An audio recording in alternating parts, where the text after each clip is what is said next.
Kanalımdan ve mutfağımdan herkese merhabalar. Evinizde hiç kokutmadan şıtır şıtır hamsi tava nasıl kızartılır, nasıl ayıklanır onu göstermek istiyorum bugün sizlere. Hiç bekletmeden direkt hamsilerimizi temizleyerek tarifimize geçelim. 1,5 kilo hamsimizin ilk olarak kafası kopartılır ve içi çıkartılarak temizlenir. Tüm hamsiler aynı teknikle temizlenir. İsterseniz kılçık kısmını da temizleyebilirsiniz. Ben tava yapacağım için çıkarmadım. Farklı tariflerde uygulayacaksanız mutlaka kılçıklarını temizleyebilirsiniz.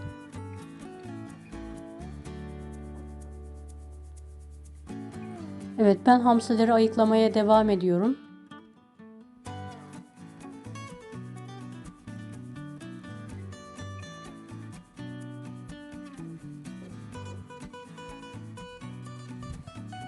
Evet, ayıkladığım hamsileri bol su altında temiz olana kadar yıkıyorum.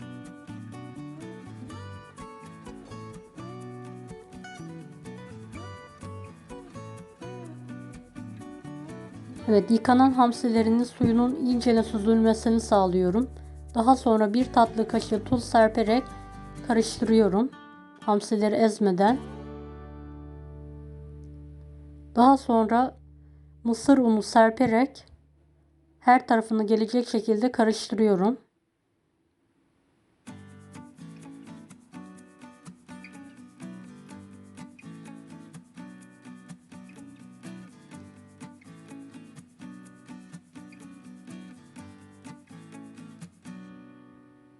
Tavama bolca yağ alıyorum ve ısınmasını bekliyorum.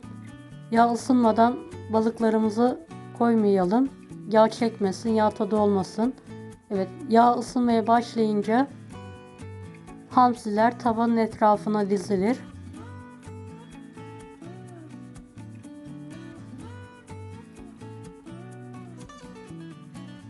Videomu bu kısma kadar izlediyseniz yorum kısmına herhangi bir emoji bırakırsanız sevinirim.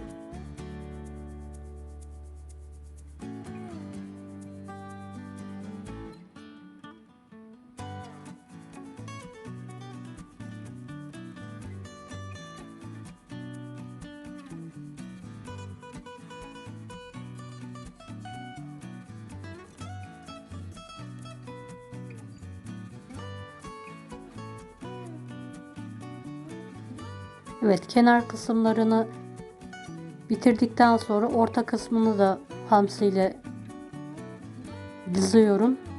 Boşluk bırakmayacak şekilde.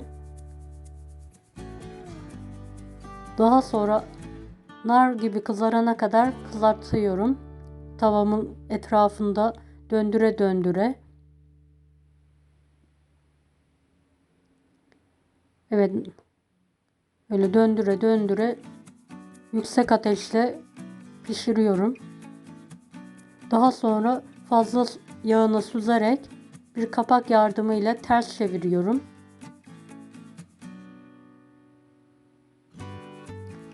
Tabaktaki yağı hamsinin üzerine tekrardan döküyorum ve diğer tarafında kızarması için bekliyorum.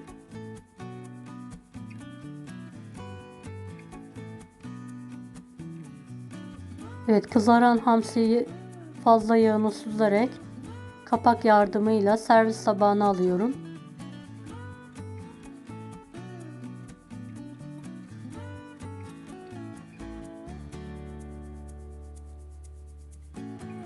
Evet, üzeri kapalı bir şekilde soğumaması için bekliyorum. Bu şekilde 2-3 tava aynı teknikte pişirmeye devam ediyorum ben. Pişenleri ilk servis tabağının üzerine alarak servisimi hazırlıyorum.